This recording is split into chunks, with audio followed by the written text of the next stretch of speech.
7 వచనాలు చదువుదాం.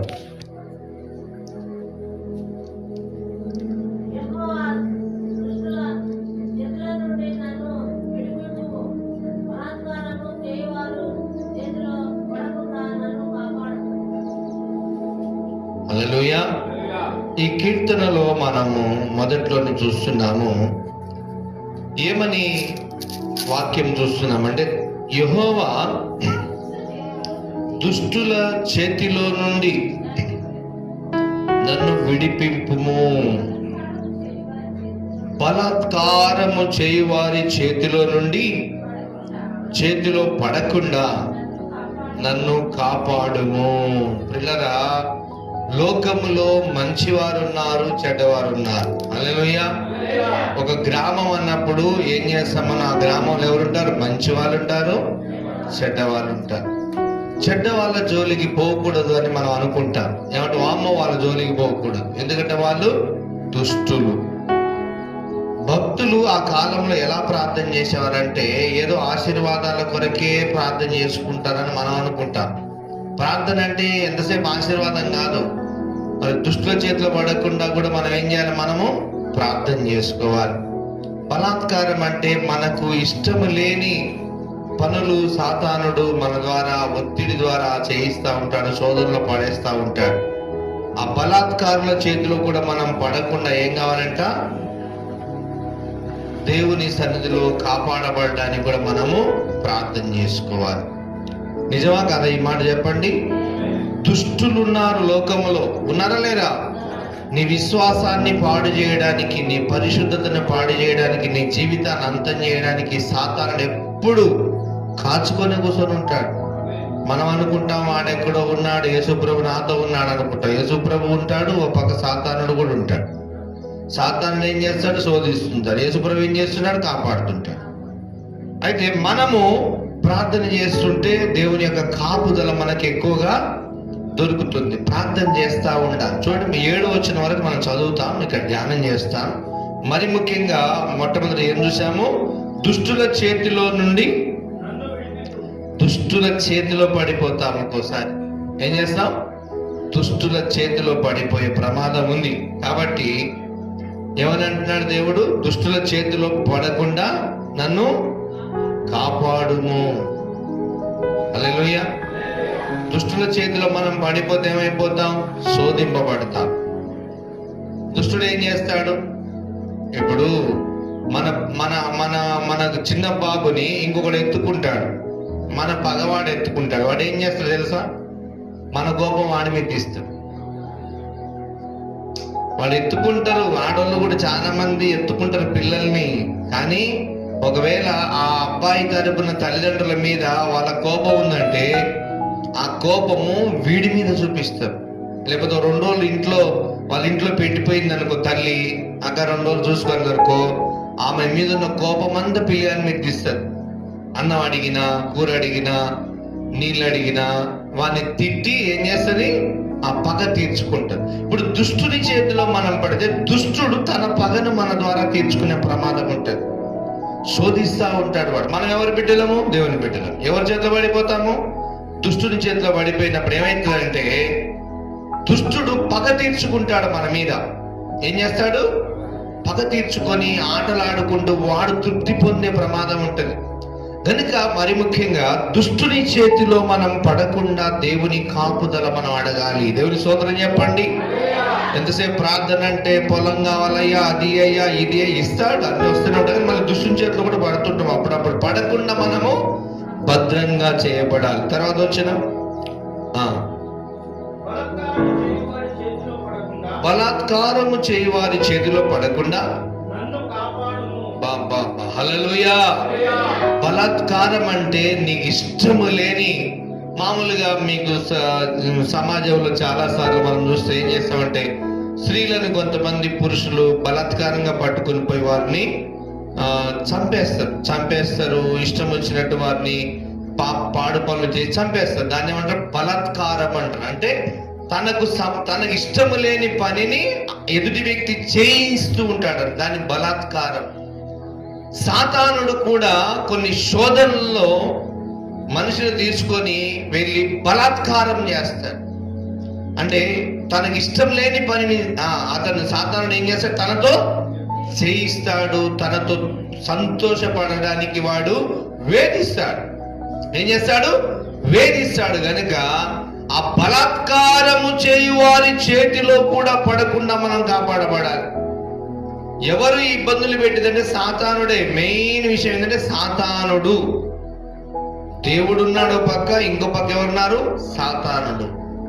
సాతానుడికి అధికారం ఇచ్చేది కూడా దేవుడే. యోబు గ్రంథంలో చూస్తే అతని చుట్టూ నువ్వు కంచె వేసావు కనుక అతను జాగ్రత్తగా ఉన్నాడా, ఒక్కసారి నాకు పర్మిషన్ ఇస్తే అతని సంగతి నేను చూస్తానంటే, సరే అతని ప్రాణాన్ని ముట్టకు, ఏం చేస్తావు చేయిపో అని దేవుడు పర్మిషన్ ఇస్తాడు యోబుకి. యోబు విషయంలో సాతానుకి పర్మిషన్ ఇస్తాడు. ఆ సాతానుడు వచ్చి యోబును శోధిస్తాడు. కానీ యోబు విశ్వాసంలో స్థిరంగా ఉంటాడు గనుక భార్యను కూడా నోటి మాటతో తిట్టాడు.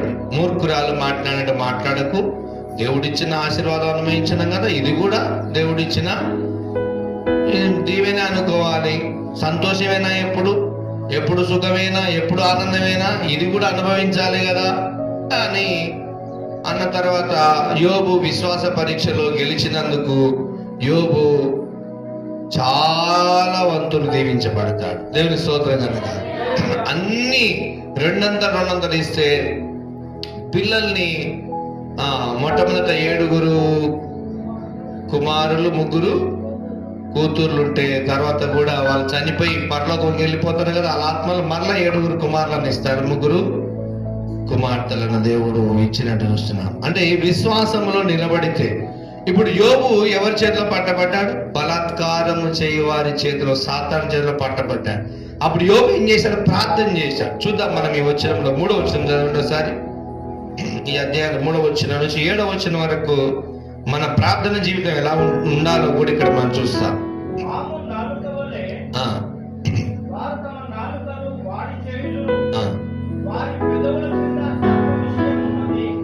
సర్ప విషం ఉన్నదా?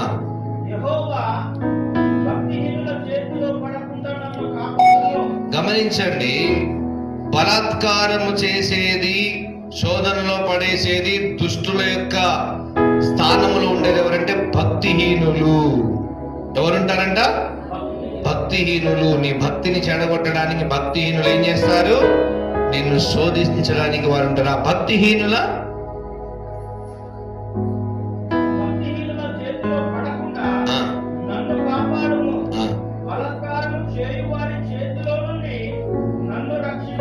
బలాత్కారం చేయువారి చేతిలో నుండి నన్ను రక్షింపు. మనం 1-2 వచనం చూసుకున్నాం. బలాత్కారం చేయువారి చేతి నుంచి మమ్ము తప్పించుము, ఇక్కడ రక్షించుము. ప్రార్థన అంటే ఎప్పుడు ఆశీర్వాదము, దీవెన. ఈ పూటకు నాయన ఆశీర్వాదం కాదు, మనం తప్పించుకోవాలి. పిల్లరా, జింక గురించి ఒక విషయాన్ని పరిశుద్ధాత్మ దేవుడు నాకు జ్ఞాపకం చేసినాడు చాలా రోజుల క్రితం. జింక ఏనుగులాగా తిని ఇందులా ఉండదు. జింక చాలా యాక్టివ్ ఉంటుంది. జింక ఎట్లుంటది? చాలా యాక్టివ్ ఉంటుంది. ఎందుకు ఇంత యాక్టివ్ ఉంది, ఎందుకు దీనికి ఇంత యాక్టివ్నెస్ ఇచ్చినాడని చూస్తే, ఈ జింక అడవిలోకి తనేదో తినడానికి బయటికి వెళ్ళినప్పుడు జింకను కూడా తినడానికి కొన్ని జంతువులు, ఎలుగుబంటి, పులి, సింహం, ఇవి వాటి మీద దాడి చేసే ప్రమాదం ఉంటది. అప్పుడు అదేం చేస్తుంది? తప్పించుకుంటది. జింకల కాళ్ళు చాలా సన్నగా ఉంటాయి. జింక శరీరము మన మేకలాగా ఉంటే జింక కాళ్ళు మేక కాళ్ళ కంటే సన్నగా ఉంటాయంట జింక కాళ్ళు. అది టకా టకా టకా టకా ఎక్కి ఎత్తైన కొండకి వెళ్ళిపోవడానికి దేవుడు ఆ శరీరాన్ని దానికి ఇచ్చినాడు, ఆ శక్తిని ఇచ్చినాడు. ఇక్కడ శత్రువు చేతిలో నుంచి తప్పించబడడానికి, శత్రువు చేతిలో పడకుండా ఉండడానికి జింకకి చాలా మెలకు ఉంటది. జింక నీలాగా నాలా కడుపు నిండా నైట్ చికెన్ తిని పడుకోదు. అర్ధరాత్రి పక్కన గడ్డిలో సౌండ్ వచ్చిన చటుక్కునట్టు చూస్తుంది. జింకకు ఆ షార్ప్నెస్ ఉంటుంది. జింక అంత షార్ప్ ఉంటుంది. అర్ధరాత్రికి ఇట్లా కళ్ళు మూస్తూనే ఉంటుంది, ఏదైనా సౌండ్ వచ్చి చటుక్కున చూస్తుంది. అంత షార్ప్నెస్ అనేది జింకకు ఉంటుంది. ఎందుకు? శత్రువు దాని మీద దాడి చేసే ప్రమాదం దానికి తెలుసు. ఎప్పటివరకు తెలుసు? అది నిద్రపోయినా తెలుసు దానికి, శత్రువు నా మీద దాడి చేసిన చంపే ప్రమాదం ఉంది. శత్రువు నా మీద దాడి చేసి నన్ను హతం చేసే ప్రమాదం ఉందని జింకకు ఎప్పుడు గ్రహింపు ఉంటుంది? గడ్డి మేస్తున్నప్పుడు గ్రహింపు ఉంటుంది, మధ్యాహ్నము పొద్దున్న నుంచి సాయంత్రం వరకు గ్రహింపు ఉంటుంది, చీకటి పడిన తర్వాత నిద్రపోయేటప్పుడు కూడా నేను హాయిగా నిద్రపోతాను ఇప్పుడు, ఇంకెవరు నా దగ్గర రారనుకోదు. అది నిద్రలో కూడా శత్రువు యొక్క చేతిలో పడకుండా, బలాత్కారము చేయవారి చేతిలో పడకుండా తన్ను తాను కాపాడుకుంటది. మన విశ్వాస జీవితము కూడా అలాగే ఉండాలి. హల్లెలూయా. 90వ కీర్తనలో మనం చూస్తాం, ఏమనుంటది? వేటగాని ఉరిలో నుండి ఆయన నన్ను మధ్యాహ్నమందు పాడు చేయి రోగం అంట. 91వ కీర్తనలో చూడండి ఏమనుంది? వేటగాని ఉరిలో నుండి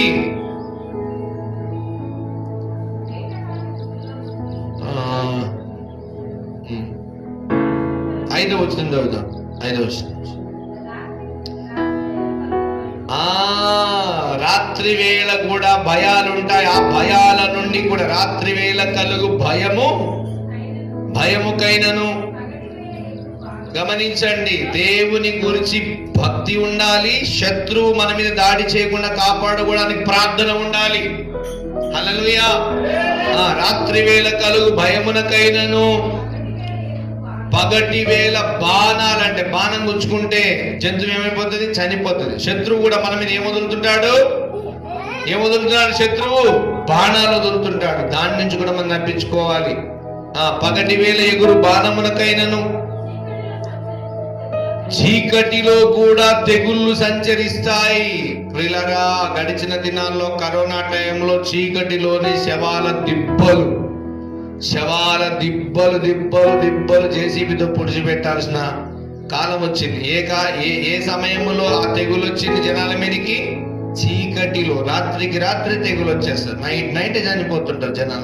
నైటే చీకటిలో సంచరించు తెగులునకైనను, చూడండి, మధ్యాహ్నమందు పాడు చేయి రోగమునకైనను దేవుని ఆనుకుంటే మనము, చూడండి, ఉదయము మధ్యాహ్నము సాయంత్రం రాత్రి చీకటి, ఉదయము మధ్యాహ్నము చీకటి, రాత్రి వేళ, ప్రతి సమయంలో మనం శత్రువు బారి నుండి తప్పింపబడాలి. బలాత్కారము చేసే వారి చేతి నుంచి మనం కాపాడబడుతూ ఉండాలి. దాని కొరకు మనం ప్రార్థన చేయాలి. హల్లెలూయా. ఏదో ఉదయం అంతా వ్యాపారం అయిపోయింది, వచ్చేసినాము, 500 మిగిలిన 1000 రూపాయలు మిగిలిన అనుకుంటాం. ఆ రాత్రి సాతానుడు ఏదో ఒక రోగం పిల్లల మీదకి, ఏదో ఒక అనారోగ్యం, మనకి ఏదో ఒకటి ఖర్చు, వ్యర్థమైన ఖర్చులు తీసుకొని వస్తాడు. అది కూడా శత్రువు దాడే. దాన్ని కూడా తప్పించుకోవడానికి మనం ఎప్పుడు చేయాల్సింది ఏంటిది? ప్రార్థనే. ఏ లాభం? ఇటు కష్టపడుతుంటో ఇటు వ్యర్థంగా ఖర్చు అయిపోతుంది, ఇటు కష్టపడుతుంటో ఇటు వ్యర్థంగా. ఏంటిదంటే సాతాను ఏమేస్తాడంటే మధ్యాహ్నమందు పాడు చేయి రోగం, అది కూడా మనకు రాకుండా కాపాడబడాలి. దేవుని స్తోత్రం కలుగాక. మధ్యాహ్నమందు రోగాలు, అనారోగ్యాలు.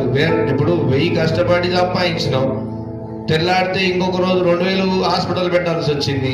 కానీ శత్రువు ఏం చేసిండు? మన మీద బాణం వదిలిండు. మధ్యాహ్నం ఏదో ఒక రోగాన్ని, దాని నుంచి కూడా మనం కాపాడబడడానికి కన్నీటితో ప్రార్థన చేసుకోవాలి దేవుని కాపుదల కొరకు. హల్లెలూయా. చూద్దాం 140వ కీర్తన. 140వ కీర్తనలో మనకుంది ఒక మాట, చూడండి. 7వ వచనం వరకు చదవాలి మనం ఈరోజు. 3 అయిపోయినాయా? 3 వచనాలు అయిపోయినాయి కదా. ఆ 4 వచనాలు వంటి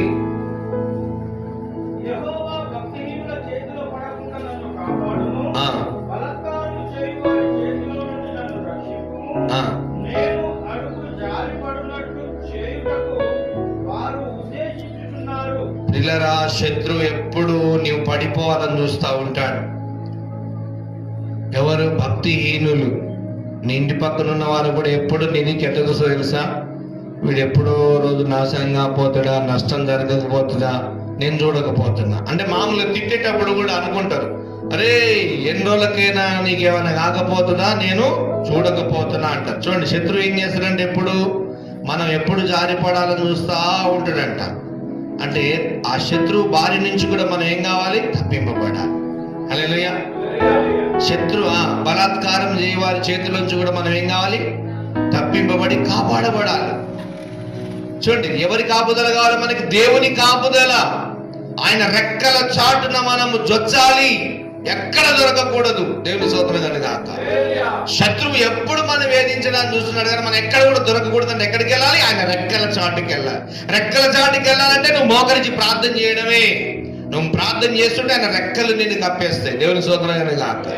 ఆయన రెక్కల చాటును నిన్ను దాచుకుంటాడు. నీవు అన్నింటిలో కాపాడవాలంటే నువ్వేం చేయాలి? ప్రార్థనే. ప్రతి విషయంలో ప్రార్థన. అడుగు తీసి అడుగేసినట్టే ప్రార్థన చేయాలి.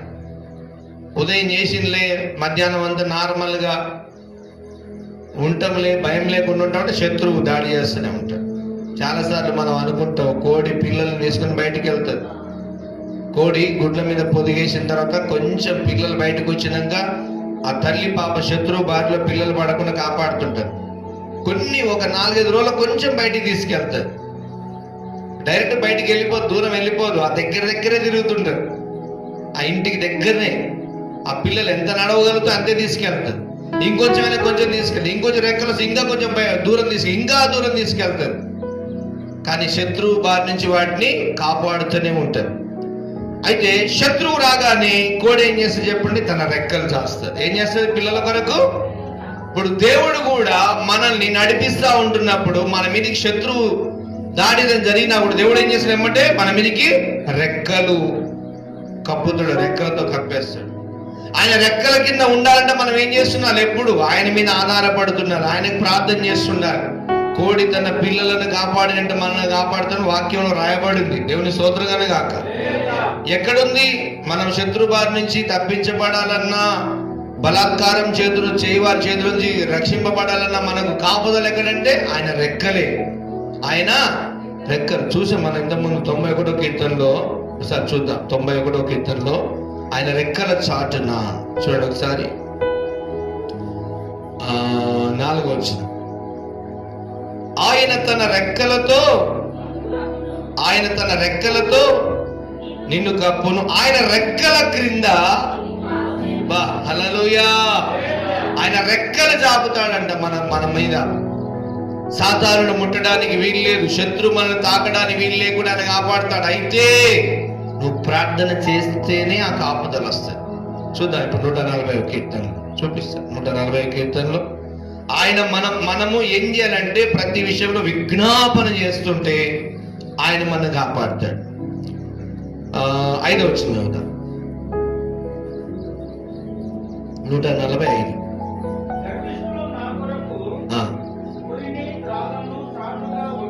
చూడండి, గర్విష్ఠులు.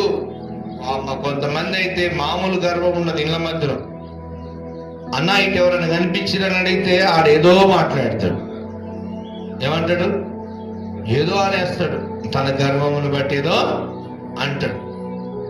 అమ్మా ఇక్కడ ఎవరన్నా నా కొడుకు కనిపించిందంటే ఏదో అంటున్నా. ఎవరు వీళ్ళు? గర్విష్ఠులు. ఎవరు వీళ్ళు?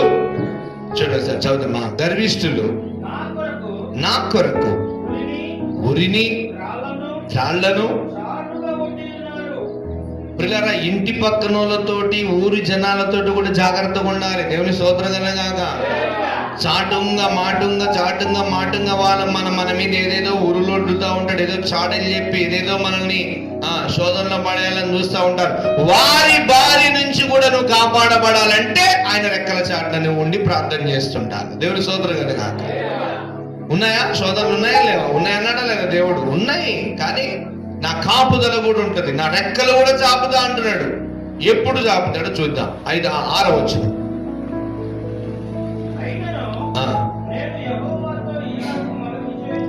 స్తోత్రం చెప్పండి. ఇన్ని బాధలున్నాయి, ఇన్ని కష్టాలున్నాయి. శత్రు హతం చేస్తాడు, బలాత్కారులు ఇబ్బంది పెడతారు, గర్విష్ఠులు మనల్ని ఎప్పుడు పడిపోవాలని చూస్తుంటారు. కానీ నేను యెహోవాకి ఇలాగన మనవి చేయుచున్నాను. చూద్దామా. యెహోవా, ఇప్పుడు చూడండి, ఇన్ని శోధనలలో నువ్వేం చేయాలి? ప్రార్థన. చెప్పండి అందరూ, ప్రార్థన చెప్పాలి. ఏం చేయాలి? ఆయన రెక్కల చాటున వచ్చి ప్రార్థన చేయడమే. యెహోవా, నీవే నా దేవుడవు, నా విజ్ఞాపములకు చెవియొగ్గుము, నా ప్రార్థన ఆలకించు. అయ్యా, శత్రువు నా మీద దాడి చేయకుండా కాపాడు, బలాత్కారులను శోధించకుండా కాపాడు, గర్విష్ఠుల చేతిలో నుంచి, గర్విష్ఠుల చూపులో నుండి నన్ను తప్పించయ్యా అని నువ్వు ప్రార్థన చేస్తున్నా. అప్పుడు ఏమైతే నీ చుట్టూ, నీ మీద ఏమైతే ఆయన తన రెక్కలను చాపుతాడు. ఆ రెక్కల కింద హాయిగా, రెక్కల కింద చూడండి, కోడి తన రెక్కలు ఇటు చాపినప్పుడు కోడి పిల్ల అక్కడ ఉంటుంది. ఏదో అది ఊపిరాడకి చచ్చిపోయేటట్టుగా రెక్కలు చాపదు కోడి, ప్రశాంతంగా. కోడికి ఇబ్బంది ఉంటుంది, ఇట్లా ఇట్లా రెక్కలు చాపుతుంది. ఆ కోడి రెక్కల కింద కోడి పిల్ల మంచిగా అటు ఇటు చూస్తుంటది. ఆ రెక్కల చాటును ఏం చేస్తుంటది? అది హాయిగా బ్రతుకుతుంటది. ఆశ్రయంగా ఆ రెక్కలు దేవుని, ఆ రెక్కలు తనకు మనకు ఆశ్రయంగా కనబడుతుంది. ఆయన రెక్కలు చాపిన రెక్కల కింద క్షేమం ఉంటుందా? శత్రు బాధ ఉంటుందా? రెక్కల కింద ఏముంటది? శత్రు ముట్టడానికి వీలుంటుందా? రెక్కలు చాచేసింది దేవుడు. హల్లెలూయా. అయితే మనం ఏం చేయాలి? విజ్ఞాపనలు, ప్రార్థన చదువుదాం. యెహోవా నీవే నా దేవుడవు, నా విజ్ఞాపనలకు చెవియొగ్గుము. నా ప్రభు అయిన యెహోవా నా రక్షణ దుర్గము, యుద్ధ దినమున. హల్లెలూయా. యుద్ధ దినమున దేవుడు నిన్ను కాపాడుతాడని, తలను కాస్తాడంట. మరి ముఖ్యంగా యుద్ధంలో ఏం జరుగుతుందో తెలుసా? ఎదుటి వ్యక్తి తలను కొట్టేస్తే అవుట్, మనిషి చనిపోతాడు. అందుకే వాళ్ళు ఏం చేస్తారు? శిరస్త్రాణం అనేది తొడుగుతారు. ఇదంతా ఇత్తడి కవచంతో యుద్ధాలు చేసే వాళ్ళకి ఏముంటది? ఇక్కడ కిరీటం ఉంటుంది. ఎందుకంటే తలకు దెబ్బ తగలకుండా వాళ్ళు కాపాడుకుంటారు. దాన్ని శిరస్త్రాణం అంటారు, తలకు పెట్టేటువంటి శిరస్త్రాణం. యుద్ధం జరిగేటప్పుడు యుద్ధంలో ఉన్న వీరులు శిరస్త్రాణములు, కవచాలు ఎలా తొడుక్కొని వాళ్ళు యుద్ధం చేస్తారో,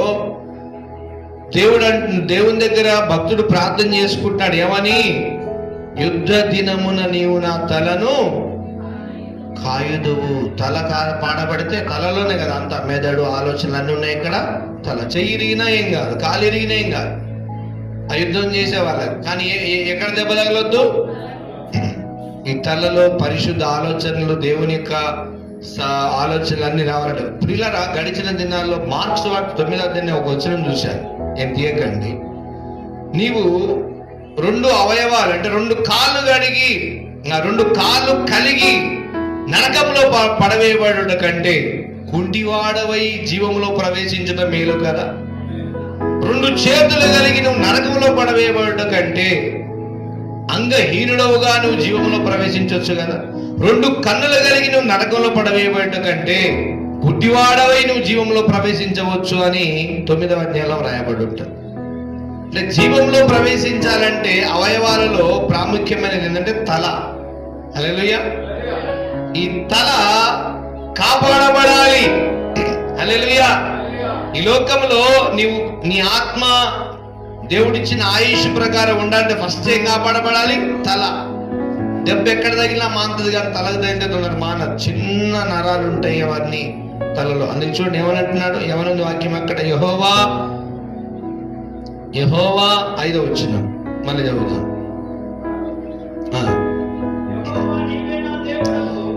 ఈ ప్రార్థన మనం చేయాలి ప్రియులారా. మనము 1వ వచనం నుండి 5వ వచనం వరకు శత్రువు ఎలా మనల్ని బాధ పెడతాడో చూశాం. హల్లెలూయా. శత్రువు ఏం చేస్తాడు? మనను బాధ పెడతాడు, శోధిస్తాడు, వేధిస్తాడు, ఉరివొడ్డుతాడు, మనం పతనం కావాలని చూస్తుంటాడు, మనం ఎప్పుడు ఏడవాలని చూస్తుంటాడు. అయితే దేవుని రెక్కలు చాచాలన్నా, దేవుని కాపుదల మనకు కావాలన్నా మనం ఏం చేయాలి? ప్రార్థన చేయాలి, మనవి చేయాలి దేవుని దగ్గర. ఏమని మనవి చేయాలా? యెహోవా నీవే నా దేవుడు, నా విజ్ఞాపనములకు చెవియొగ్గుము. ప్రభు అయిన యెహోవా నా రక్షణ దుర్గము. హల్లెలూయా. శత్రువు బారి నుంచి కాపాడేదాయని, బలాత్కారుల చేతి నుంచి కాపాడేదాయని. తర్వాత చెప్పండి, ఈ 2 తర్వాత ఇంకొక మాట చూస్తున్నాం. ఇంకొక రకపు ప్రజలు చూసినాం, గర్విష్ఠులు. హల్లెలూయా. ఎవరు? శత్రువు చేతిలోంచి, తర్వాత బలాత్కారం వారి చేతిలోంచి, తర్వాత గర్విష్ఠుల చేతిలో నుంచి. వీళ్ళు ఎక్కడ ఉంటారు? మన చుట్టూరా ఉంటారు. ఎక్కడ ఉంటారు వీళ్ళు? ప్రశాంతంగా బ్రతుకుతున్న కుటుంబాలలో ఏదో ఒక శోధన కలిగిస్తుంటాడు సాతాను. హల్లెలూయా. మంచిగా అంత సంతోషంగా ఉందనుకుంటాం, శత్రువు ఏదో ఒక విధంగా దాడి, బలాత్కారం ఏదో ఒక విధంగా దాడి, గర్విష్ఠులు ఏదో ఒక విధంగా దాడి, ఓర్వలేని వారు ఏదో విధంగా సాతానుడు జయిస్తాడు. గుర్తుపెట్టుకోవాలి, ఎవరు జయిస్తారు అది? అయితే ఆ సాతాను యొక్క ప్రతి దాడి నుంచి కాపాడబడాలంటే మనం ఎక్కడుండాలి? ఆయన రెక్కల చాటున ఉండి ప్రార్థన చేయాలి. హల్లెలూయా. ఆయన రెక్కల చాటునకు వెళ్ళాలి. ప్రతిరోజు ఉదయం, మధ్యాహ్నం, సాయంత్రం ప్రార్థన చేసుకుని అడుగు తీసి అడిగేసినప్పుడల్లా. పిల్లలు, మీకు ఎవరికైనా అనుభవం ఉందా? ఇంట్లోంచి బయటికి వెళ్ళగానే ఇంట్లో ఒక్క నిమిషం ఆగి ప్రార్థన చేసుకుని బయటికి రావాలి. నిజం చెప్పండి, అలా బయటకు వస్తారా? ఇంట్లోంచి బయటికి వెళ్ళే ముందు, ప్రభువా, పరిశుద్ధుడా, ప్రేమగల తండ్రి, ఇదిగో ఉదయం అంతా మమ్మల్ని కాపాడావు, రాత్రి అంతా మమ్మల్ని కాపాడావయ్యా. ఇదిగో సమాజానికి వెళుతున్నా, నాయన మందిరానికి వెళుతున్నా, అయ్యా మార్కెట్కి వెళుతున్నా, బజార్కి వెళుతున్నాను, అయ్యా పిల్లల స్కూల్ తీసుకెళ్తున్నా, నీ కృప నాకు తోడుగుంచు. అయ్యా వ్యాపారానికి వెళుతున్నా, నీ కృప తోడుగుంచు. తిరిగి ఇల్లు చేరే నీ కాపుదలుచు, శత్రు బారించి ఎక్కడ పడుకున్నా నీ కాపుదలు నాకు దయచేయి నాయన. నా మార్గంలో నీ కృప తోడుగు, నీ దూతలు తోడుగుంచు నాయన. నా పిల్లలతో నీ కృపలో జ్ఞాపకం చేసుకో. పిల్లలు ఒకవేళ దూరంలో ఉంటాయా, బిడ్డలు అక్కడ దూరంలో ఉన్నారు, వారి చుట్టూ మీ కృప నుంచు. ఇదిగో భార్యాభర్తలు మా చుట్టూ మీ కృప నుంచు. మేము వెళుతున్నాం, మా కుటుంబ సభ్యుల చుట్టూ మీ కృప నుంచి నాయన, యేసునామమున ప్రార్థిస్తున్నాము తండ్రి అని బయలుదేరా. ఉత్తగానే వస్తే దేవుని కాపుదల ఎంత వస్తుంది? నువ్వు వస్తుంటావు, శత్రువు ఏం చేస్తుంటాడు? కోడి పిల్ల బయటికి వెళ్తే శత్రువు ఏం చేస్తుంటాడు? కాకి గద్ద ఏం చేస్తాడు? ఎప్పుడు ఎత్తుకొని పోదామని చూస్తుంటాడు. నేను చెప్పండి, ఈ అనుభవం కలిగి ఉండాలి. ఇంట్లోంచి బయటికి ఒక్క నిమిషం ఆగాలి. గడప దాటక ముందు ఇంట్లోనే నువ్వు ప్రార్థన చేసుకుని బయటికి వెళ్ళాలి. మళ్ళీ ఇంట్లోకి వెళ్ళిన తర్వాత కూడా, ప్రభువా నీకు వందనాలు, నా ప్రయాణాన్ని దీవించావు. ఇదే అలా దేవునికి ఎప్పుడప్పుడు ప్రార్థన చేస్తుంటే ఆయన రెక్కల చాటును ఉంటాం. దేవునికి స్తోత్రం కలుగాలి. హడావుడు అయిపోయింది ప్రార్థన స్టార్ట్ అయింది. నువ్వు ఎంత పరిగెత్తి వచ్చినా అక్కడ ప్రార్థన చేసుకో. ఇంట్లో ఒక్క నిమిషం ప్రార్థన చేసుకొని బయటికి వెళ్ళాలి. ఒకవేళ బంధువులు ఉన్న రక్షణ ఉన్నా పర్లేదు, మనసులో ప్రార్థన చేసుకో. ఒక్క 2 నిమిషాలు నిన్ను చూసి నీ ఎదుటోడు మారుతాడు. దేవుని స్తోత్రం కలుగాక. నువ్వు అనుకుంటావు, మనం వీళ్ళ ముందు ప్రార్థన చేసి ఏమనుకుంటారు? ఏమనుకోరు. వాళ్ళ ముందు ప్రార్థన చేస్తే వాళ్ళు మారుతారు. వాళ్ళ ముందు నువ్వు ఆగి ఒక్క నిమిషం అందరు ఉండగా కూడా నువ్వు కళ్ళు మూసుకోవాలి. అంటే ఏదో ప్రదర్శన చేయకూడదు. దైవ భయంతో, ప్రభువా నీకు స్తోత్రాలయ్యా, ప్రయాణం వెళుతున్నాను నాయన మనసులో ప్రార్థన చేసుకొని వాళ్ళ ముందు నువ్వు కళ్ళు మూసుకొని ప్రార్థన చేసుకుంటున్నప్పుడు అక్కడ చూసే కన్నులలో దేవుడు తన కనికరాన్ని చూపిస్తాడు. దేవుని స్తోత్రం కనుగాక. ఇదిగో నా బిడ్డ చూడు ఎలా ప్రతి విషయంలో అవ నిజమే కదా, ఎంత బాధ్యతగా ప్రార్థన చేసుకుని వెళ్తున్నారని వాళ్ళ మనసులను దేవుడు తాకుతాడు. అప్పుడు వారు నీ ప్రవర్తన ద్వారా వారు రక్షింపబడతారు. హల్లెలూయా. ప్రతి చోట ప్రార్థన చేయాలి. ఆటో ఎక్కి పనికి వెళ్తున్నావు, ప్రార్థన చేయాలి. మనసులో ప్రార్థన చేసుకోవాలి. గట్టిగా చేసినా దేవునికి స్తోత్రం. నీకు తెలుసా, గట్టిగా చేసినా దేవునికి మహిమ వస్తుంది. ఆటోలో కూర్చున్నప్ప ఎంత ధైర్యంగా చేస్తారబ్బా, నేను కూడా ఇట్లా చేయాలబ్బా ప్రార్థన అనుకుంటున్నాను కూడా. నిజం, మీరు అనుకుంటారు, మీరు ప్రార్థన అంటే ఈ ప్రార్థనలో నటన ఉండకూడదు. ఈ ప్రార్థనలో ఏదో మన సొంత ఆలోచన ఉండకుండా కళ్ళు మూసుకొని నువ్వు ప్రార్థన చేయి. నీ ఎదుటి వ్యక్తి నీతో ఎంత మర్యాదగా మాట్లాడుతుందో చూడు. హల్లెలూయా. మనం అనుకుంటాం, మేము ప్రార్థన చేసే వాళ్ళకి పడదు, వాళ్ళ గౌరవం లేదు, వాళ్ళు చూడరు, ఏదో అనుకుంటారు. మనం కళ్ళు మూసుకొని దైవానికి కరెక్ట్గా మనం ప్రార్థన చేస్తే మనలో నుంచి దేవుడు వాళ్ళతో మాట్లాడతాడు. వాళ్ళు తర్వాత నీతో ఎంత మర్యాద మాట్లాడతారు తెలుసా? చాలా మర్యాద మాట్లాడతారు. హల్లెలూయా. గర్విష్ఠులు కూడా ఉన్నారు. ఎవరున్నారు లోకములో? శత్రువులు ఉన్నారు. తర్వాత బలాత్కారముగా నిన్ను శోధనలో, ఇరుకులో, ఇబ్బందుల్లో, నిందలలో, నష్టాలలో, కష్టాలలో పడేసే వాళ్ళు ఉన్నారు. తర్వాత గర్విష్ఠులు ఎవరు? ఊరి వండుతారంట. ఎప్పుడు పడిపోతాడు ఇటు చూద్దామని ఏం చేస్తుంటారంట? ఊరి ఎన్నో వచ్చినవా? 3వ వచ్చినవా? చదవండి ఒకసారి.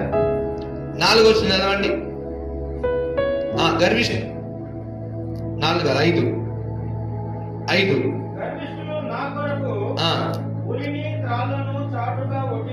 చూడండి, గర్విష్ఠులు ఏం చేస్తుంటారు? చాటుగా అంట. వీడు ఎప్పుడైనా పడిపోవాలి, ఎప్పుడు వీడు పడిపోవాలి, ఎప్పుడు వీడు శోధన పడిపోవాలని ఏం చేస్తుంటారంట? చాటు నీకు తెలవకుండా ఊరొడ్డుతారు. పక్షిని ఎట్లా పడతారు తెలుసా? మీకు ఈ విషయం గుర్తు చేస్తాను. పక్షిని ఎట్లా పట్టుకుంటారు తెలుసా? పక్షి తిరిగే ప్రదేశాన్ని ఆల్రెడీ ఈ వేటగాడు పక్షులు పట్టేవాడు చూస్తాడు. ఫస్టే ఒకరోజు ముందు పోయి చూసి వస్తాడు, ఈ పక్షులు ఎక్కడ తిరుగుతున్నాయి, ఎక్కడ సాయంత్రము చేరుకుంటాయి, ఎక్కడ ఇదైతే ఒకరోజు చూసి ఇంకొక రోజు వెళ్ళి అవి మధ్యాహ్నం మేస్తుంటాయి కదా, అక్కడికి తిరుగుతాయి. అవి వచ్చి ఎక్కడైతే సాయంత్రం బస చేస్తాయి, నైట్ ఉంటాయో ఆ ప్రదేశంలో వాటికి తెలియకుండా ఉచ్చులేసేస్తాయి. వాటికి తెలియకుండా వచ్చే సాయంత్రం చీకటి పడుతున్నప్పుడు ఆ పక్షి చిన్నగా ఆ చోటుకు వచ్చినప్పుడు అది చిక్కులలో పడిపోతుంది. ఇది పక్షిని పట్టేటువంటి పద్ధతి. సాతానుడు కూడా మనకు ఏం చేస్తుంటాడంట? ఊరి ఒడ్డుతుంటాడంట మాటంగా. ఎవరు? గర్విష్టి. గమనించండి, సాతానుడు అంటే ఎవరు? ఏదో సాతానుడు ఆకారంలో వచ్చి శోధించడు, మన పక్కన ఉన్న వాళ్ళే. ఎవరు? గర్విష్ఠులు. ఎవరు వీళ్ళు? బలాత్కారముగా శోధించేవారు, శత్రువులు, మనకు ఎప్పుడు దేవునికి వ్యతిరేకంగా ఉండేవారు. వీరు ఏం చేసి ఎప్పుడు శోధనలో పడేయాలని చూస్తుంటారు. గర్విష్ఠులు నా కొరకు ఊరి అంటే చనిపోవాలనే ఆలోచనతోనే అది ఊరుంటేది. తర్వాత తాళ్ళనంట. దేనికి? చిక్కులలో పడిపోవాలి వీడు, అప్పుల చిక్కులలో పడిపోవాలి, శోధనలో పడిపోవాలి, ఇబ్బందుల్లో పడిపోవాలి. ఎప్పుడు వాడు చాటంగా కాచుకొని ఉంటాడంట. ప్రియులారా, అది శుభవార్త. వాడి నుంచి తప్పించబడాలంటే మనం మహోన్నతుని చాటుకొచ్చేయాలి. దేవుని స్తోత్రం కలుగాక. మనకు చాటుగా పన్నాగాలు పన్నే శత్రువు బారి నుంచి మనం తప్పించబడాలంటే ఏం కావాలి? మనము మహోన్నతుని చాటుకు వెళ్ళిపోవాలి, ప్రార్థన చేయాలి. ప్రార్థన ప్రార్థన ప్రార్థన. అడుగు తీసి అడుగు వేసినప్పుడు నువ్వు ప్రార్థన చేయి. శత్రువు బారిలో నీవు పడకుండా దేవుడు కాపాడుతాడు. దేవుని స్తోత్రం కలుగాక. బలాత్కారము చేయవారి చేతులను పడకుండా కాపాడుతాడు, గర్విష్ఠుల చేతిలో పడకుండా కాపాడుతాడు, అహంకారుల దృష్టికి నిన్ను దరి చేరవకుండా కాపాడుతాడు. కావలసింది ఏంటిది? ప్రార్థన. అడుగు తీసి అడిగేసినప్పుడు ఈరోజు ఈ పాఠాన్ని నేర్చుకో. నువ్వు ఇంట్లో నుంచి బయటికి వెళ్ళి ప్రార్థన చేయాలి. ఇంట్లోకి వెళ్ళగానే ఎమ్మట ప్లేట్ పెట్టుకొని తినడం కాదు. ఒక్క నిమిషం, నా ప్రయాణం అవును, ప్రయాణాలలో ఎన్ని యాక్సిడెంట్లు అవుతున్నాయి, ఎన్ని భయంకరమైన నష్టాలు. కూర్చొని ఉన్నారండి, రోడ్డు పక్కన కూర్చొని ఉంటారు, ఏదో ఒకటి వచ్చి కొట్టేసి చంపేసి. ప్రమాదాలు చాలా భయంకరంగా జరుగుతుంటాయి రోడ్ల మీద. మరి అన్నిటి నుంచి మనం కాపాడుతున్నాడు కదా దేవుడు. నన్ను రక్షించిన వాడా, నన్ను కాచు. పాడారా ఈరోజు? నన్ను కాచువాడా. ఈరోజు ఏ పాట పెట్టినారు? దేవుని స్తోత్రం, హల్లెలూయా. నన్ను చూచువాడా, నన్ను కాచువాడా.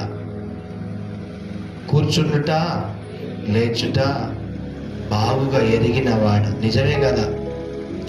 ఆయన కృపను మనం ఎప్పుడు గుర్తుపెట్టుకొని ఏం చేయాలి? దేవుని దగ్గర ప్రార్థన చేస్తూ ఉండాలి. చూద్దాం 6వ వచనం. ప్రభు అయిన యెహోవా రక్షణ దుర్గము. గమనించండి, ఊరి ప్రజలందరూ మోసపోతున్నారు సాతానుడి వశములో. పిచ్చి పిచ్చి ఆలోచనలు ఇస్తున్నాడు సాతానుడు ప్రజలకి. ఆ ఊరంతటికి ఒక ప్రదేశములో ఒక దిమ్మె కట్టి ఏదో ఒకటి అక్కడ పెడితే ఇదే మనకు దుర్గము అని అనుకుంటున్నారు. రాయి దుర్గం ఎట్లయితుంది? దేవుడు దుర్గం. దేవుని స్తోత్రం కనుగాక.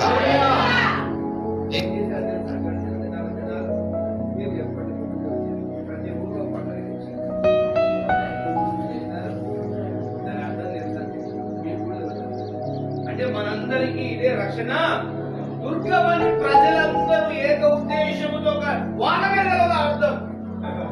నేను చెప్తున్నా, వాళ్ళకే తెలవదు అర్థం. ఇదే దుర్గము మనల్ని కాక మన ఊరు నడిపొట్టులో ఉంటే మన ఊరందరికీ రక్షణ, ఊళ్ళో ఉన్న ప్రజలందరికీ రక్షణ అని ఆ యొక్క మనోభావంతో దాన్ని చేస్తారు. కానీ ఆ తర్వాత వారం రోజుల తర్వాత చూస్తే మేకలు కుక్కలు పందులు అక్కడ ఎవరు దుర్గం రక్షణ ఎవరు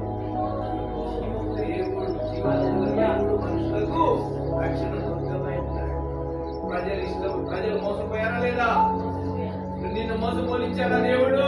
స్తోత్రం చెప్పు. హల్లెలూయా. నిన్ను ఆ మోసంలో పడనిచ్చాడా? నీవు ఎక్కడ ఆధారపడాలో, ఎలా ప్రార్థనలో పోరాడి దేవుని ఎలా ఆశ్రయ దుర్గముగా చేసుకోవాలో నీ జ్ఞాన నేత్రాన్ని తెరచి నీకు విశ్వాసాన్ని ఇచ్చి పరిశుద్ధతనిచ్చి ఎలా ఆధారపడాలో ఆయన నేర్పించి ఆయన నీ ప్రార్థన జీవితాన్ని బలపరుస్తూ ఉన్నాడు. గట్టిగా చెప్పలుగానే ప్రార్థన. హల్లెలూయా. ఆయన నిన్ను వర్ధిల్ల చేస్తూ ఉన్నాడు. ఆయన నిన్ను పరలోక జ్ఞానంతో నింపుతున్నాడు. ప్రజలు మోసపోతున్నారు. ఏది పడితే అది దుర్గం, ఏది పడితే అది ఆశ్రయం, ఏది పడితే అది దుర్గం, ఏది పడితే అది ఆశ్రయం అని పిచ్చిగా రానున్న కాలంలో మీరు ఆశ్చర్యపడకండి. ఇంకో 10-20 సంవత్సరాల తర్వాత ప్రతి గ్రామంలో పిచ్చోళ్ళు ఎక్కువైపోతారు. సెల్ ఫోన్లకు పిచ్చోళ్ళు ఎక్కువైపోతారు. ఒకవేళ తాగుడు ఆడక్కడ బంద్ అయిందంటే తాగుడు పిచ్చోళ్ళు ఎక్కువైపోతారు. వ్యసనాల చేత తిరిగే వాళ్ళు పిచ్చోళ్ళు అయిపోతారు. పిచ్చి హాస్పిటల్ ఎక్కువైపోతాయి 20 ఏళ్ళ తర్వాత. మనం దేవుని కృపలో ఆయన రెక్కల చాటున సంతోషంగా ఉంటాం. దేవుని స్తోత్రం కలుగాక. ఆయన చాటున ఉన్నవారు దీవించబడతారు. ప్రపంచ పరిస్థితి చూస్తుంటే భయంకరంగా తయారైపోయింది. చిన్న పిల్లలు కూడా సెల్ ఫోన్ వదలలేకపోతున్నారు.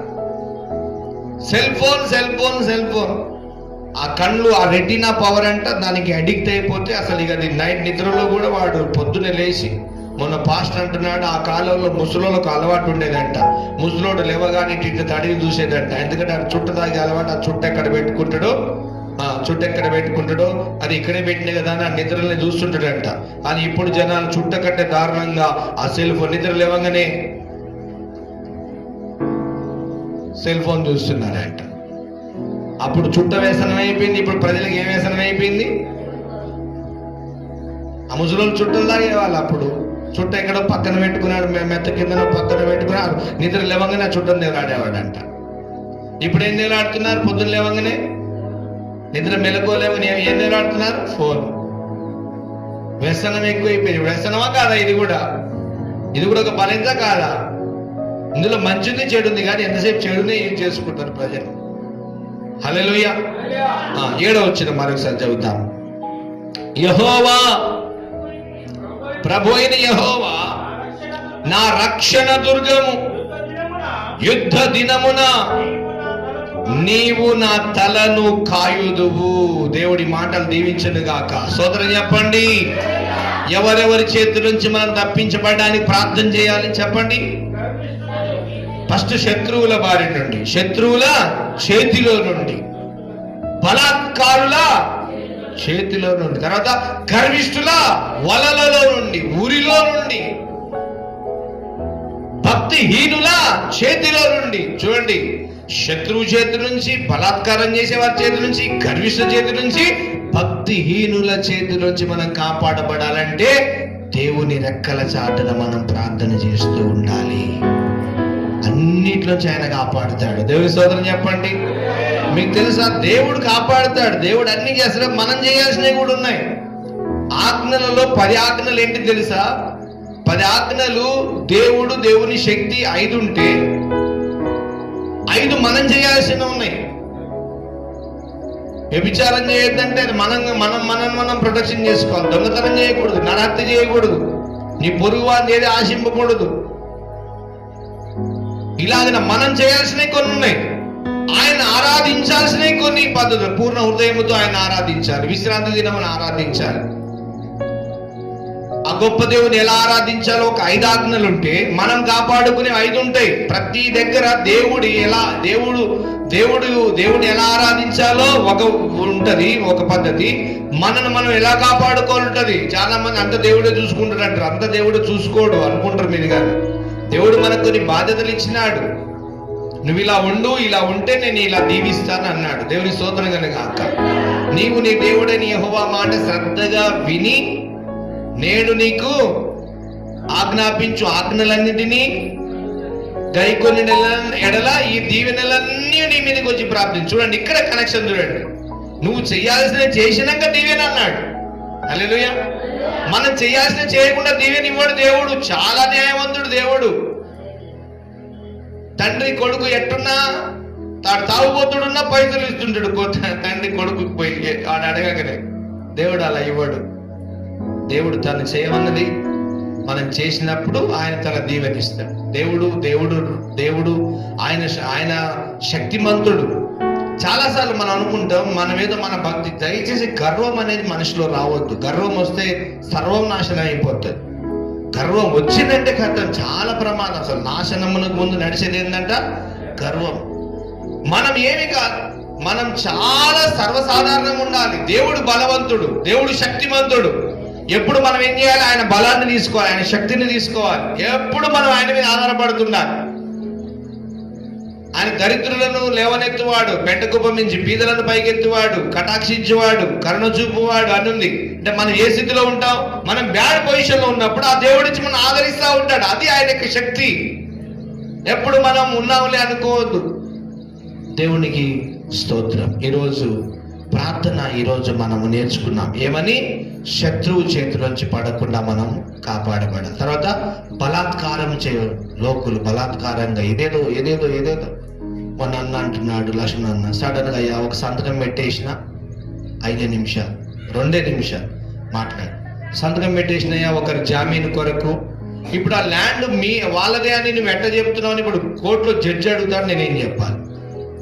నాకేం తెలియదు. ఏదన్నా మాట్లాడితే మళ్ళీ అక్కడ ఆ పొలం వాళ్ళకి వెళ్ళిపోతుంది. ఏం చేయాలి అర్థం కావడం.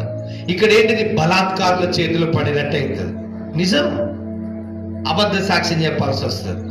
ఏం చేస్తున్నట్టు? వాళ్ళు బలాత్కారంగా అబద్ధ సాక్ష్యం చెప్పిస్తున్నట్టు.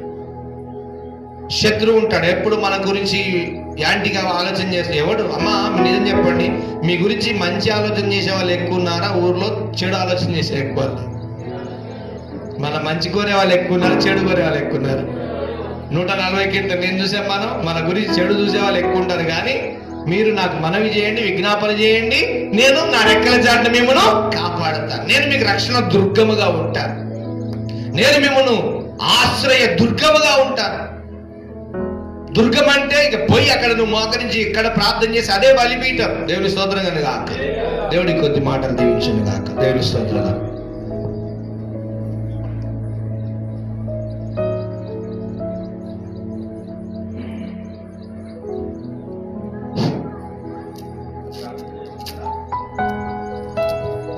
ప్రార్థన చేసుకుందాం. చెప్పబడిన వాక్యమును బట్టి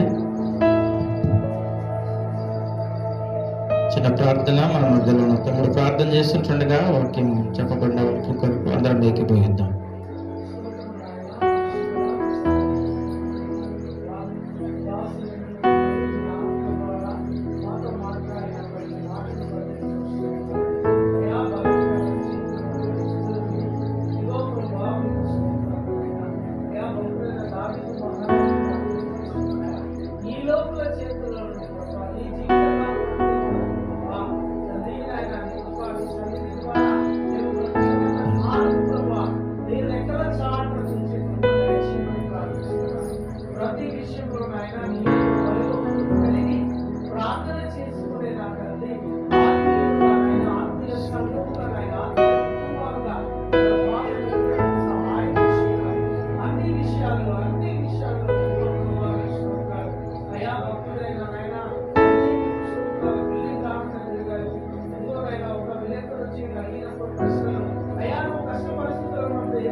అన్ని విషయాలలో ప్రార్థనే ప్రాముఖ్యత, ప్రార్థనే విజయము, ప్రార్థనే ఆశీర్వాదము అని తెలియపరిచినట్లుగా ఇది ఆశీర్వాద ద్వారా మాతో మాట్లాడిన మంచి వర్తమానంపై మీకు వందనాలు, స్తోత్రాలు, స్తుతులు ప్రభువా.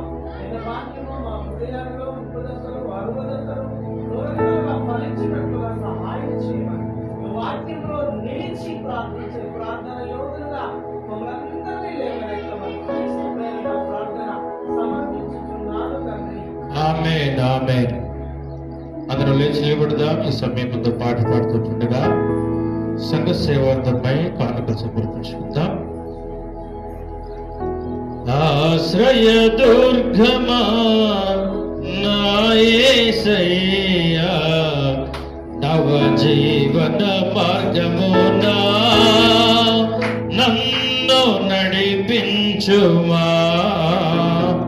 ఆశ్రయ దుర్గమా నా యేసయ్యా, యేసయ్యా నవ జీవన మార్గమునా నన్ను నడిపించుమా.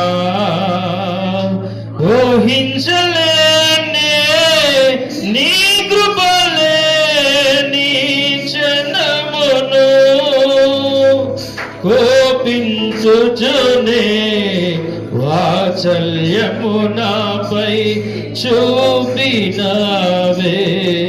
ఆశ్రయ దుర్గమా నా యేసయ్యా నవ జీవన మార్గమునా నన్ను నడిపించుమా. ఆశ్రయ దుర్గమా నా యేసయ్యా నవ జీవన మార్గమునా నన్ను నడిపించుమా. దేవునికి స్తోత్రం. హల్లెలూయా. అందరం కూర్చుందాం ఈ సమయమందు. మరి ఈ వారంలో ఎవరైనా గృహ కూడికలు ఏర్పాటు చేసుకుంటే మరి దైవ సేవకులకు తెలియపరచండి. మరి అదే రీతిగా మన సంఘ కార్యక్రమాలు రాయబడిన రీతిగా మరి ఈ వారం ఏముంది? ఈ వారం మీరు గుర్తు చేయాలి. నాకైతే ఏం గుర్తులేవు. ఎన్నో వారం ఇది? 5వ వారం, 4వ వారం. మరి 4వ వారం సంఘ కార్యక్రమాలు రాయబడిన రీతిగా 4వ బుధవారం స్త్రీల కూడిక అని ఏర్పాటు చేశాను. కాబట్టి మరి ఈ బుధవారం రోజు స్త్రీలందరూ కూడా ఖచ్చితంగా మీకు మీరుగానే దైవజనులు ఒక మంచి మాట అంటారు. ఒక విషయం మీకు తెలిస్తే, ప్రార్థన ఉందని మీకు తెలిస్తే మీకు మీరుగానే మీ తోటి వారికి తెలియపరచండి అని తెలియపరుస్తారు. ఆ విధంగా మరి మీకు తెలిసినటువంటి అక్కలు కానీ చెల్లెలు కానీ మీ వయసులో ఉన్న పెద్దవారు కానీ ఎవరైనా ఉంటే మరి స్త్రీల కూడిక ఉంది రండి అని ఈ రోజు నుంచే ప్రారంభించండి. మీకు తెలిసిన వారికి, పరిచయం ఉన్నటువంటి వారికి. మరి వీలైతే మరి గడిచిన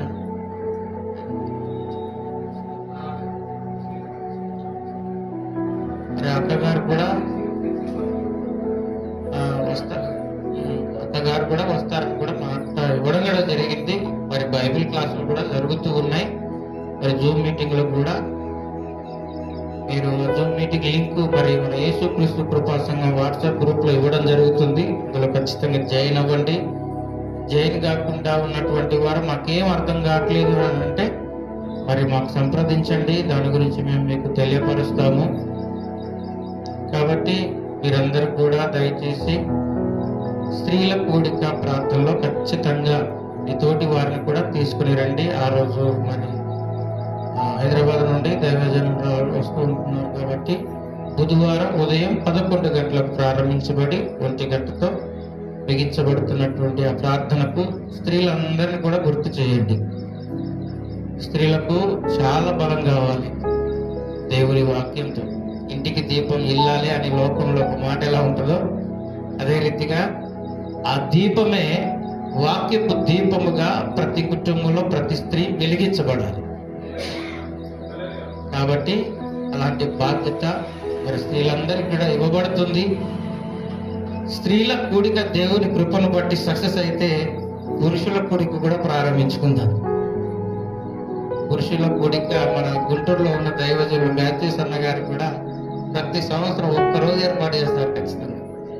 అదే రీతిగా మనందరం కూడా దేవుని కృపను బట్టి ముందుకు వెళ్దాం. మరి మందిర నిర్మాణ పనులు నిన్నటి నుంచి ప్రారంభమయ్యాయి. నిన్నటి దినమున మరి దైవజనులు సంఘస్థులందరూ కూడా కలిసి మరి ఆ స్థలానికి వెళ్ళి జేసీపీతో పాటు ఆ గుంతలు సరిహద్దులు తీసి మరి బెందడి రాయితో మరి ఆ పునాదిని మరి లేపటానికి ప్రార్థన పూర్వకంగా నిన్నటి నుండే ప్రారంభించబడ్డాయి. మరి ఆ మందిర పనులు ప్రారంభం నుండి ముగింపు వరకు ప్రతిదీ దేవుని ఆధీనంలో జరిగినట్లు మరి ఆ మందిర పనుల నిర్మాణానికి చాలా మంది సహకారులు మనకు అనుగ్రహించినట్లు మీ అందరి వ్యక్తిగత ప్రార్థనలో ఖచ్చితంగా ప్రార్థన చేయండి. ఒకవేళ దేవుడు నేను కూడా మందిర పనులలో మరి పని చేయడానికి నా వంతుగా ఒకరోజు సమయం నేను ఇస్తాను, లేదా నా వల్ల కావట్లేదా కొద్ది సమయమైనా నేను ఆ పనులలో సహకరిస్తాను అనేటటువంటి వారంటే సహకరించండి.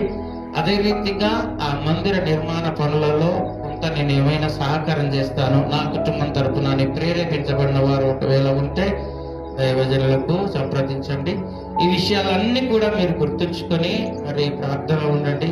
అతి ప్రాముఖ్యమైన విషయం ఏంటంటే మరి శుక్రవారం ఉదయం 11 గంటలకు ఉపవాస ప్రార్థనలు కూడా ఖచ్చితంగా జరుగుతూ ఉంటాయి. ఎవరొచ్చినా రాకున్నా ఖచ్చితంగా ఉపవాస ప్రార్థన అనేది ఖచ్చితంగా ఉండాలి. ఉపవాస ప్రార్థన చాలా మంది తేలిక తీసుకుంటారు. అసలైన బలమైన ప్రార్థనే అది. యేసు ప్రభు వారే చెప్పారు, విశ్వాసులు ప్రార్థన చేస్తే వదిలిపోలేనటువంటి దురాత్మ ఒకటి ఉంటే అప్పుడు ఆయన మాట్లాడతాడు, ఉపవాస ప్రార్థన ఉండాలి. కాబట్టి ఉపవాస ప్రార్థన ద్వారా కూడా కొన్ని అద్భుత కార్యాలు జరుగుతాయి. ఖచ్చితంగా ఆసక్తిగా ఉండేటటువంటి వారు కూడా ఉపవాస ప్రార్థనలు కూడా ఖచ్చితంగా ఉండాల్సిందిగా ప్రభు పేరట మనవి చేస్తూ ఉన్నాను. అది కూడా శుక్రవారం ఉదయం 11 గంటల నుంచి 1 గంట వరకు జరుగుతుంది. ఈ సంఘ కార్యక్రమాలన్నీ కూడా మీరు గుర్తుంచుకొని మీరు ప్రార్థనలో పెట్టండి, ప్రార్థన చేయండి. ఈరోజు అద్భుతమైన వాక్యం దేవుడు మనతో మాట్లాడు, నన్ను రక్షించుము, నన్ను కాపాడుము, నన్ను విడిపించుము, విడిపించుము. ఎంత మంచి మాటలు ఇవన్నీ! నిజంగా వాక్యాన్ని వెంబడించేవారు నిజంగా స్వీకరిస్తే వారిలో నిజమైన ఉజ్జీవం రగులుతుంది. దేవుడు రక్షిస్తాడు ఖచ్చితంగా. కాబట్టి ఏదేమైనా విషయాలన్నీ కూడా మీరు ప్రార్థనలు పెట్టండి. ప్రార్థన ఈ వారం ఎవరైనా మీ కుటుంబాల్లో ఈ వారం నేను ప్రార్థన ఏర్పాటు చేయాలనుకుంటున్నాను, చాలా రోజులైంది, మరి ఈ వారం నేను ఏర్పాటు చేసుకుంటాను అనేటటువంటి వారు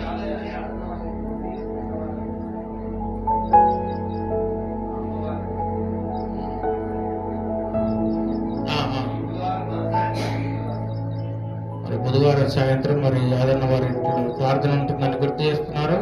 మీరందరూ కూడా ఖచ్చితంగా పాల్గొనండి. మీరందరూ కూడా ఖచ్చితంగా మరి విషయాల మీద ప్రార్థనలు పెట్టి మరి ఖచ్చితంగా గుర్తు చేయండి. స్త్రీలకు కూడా తెలియపరచండి. ప్రార్థన చేసుకుందాం. అందరు తల్లు వచ్చినట్లయితే చివరి ప్రార్థనతో ఈ మొదటి ఆరాధన ముగించుకుందాం. ఇక ప్రార్థన చేసుకుందాం. మన మధ్యలో ఉన్నటువంటి పాస్టర్ గారు చివరి ప్రార్థన చేస్తుండగా అందరం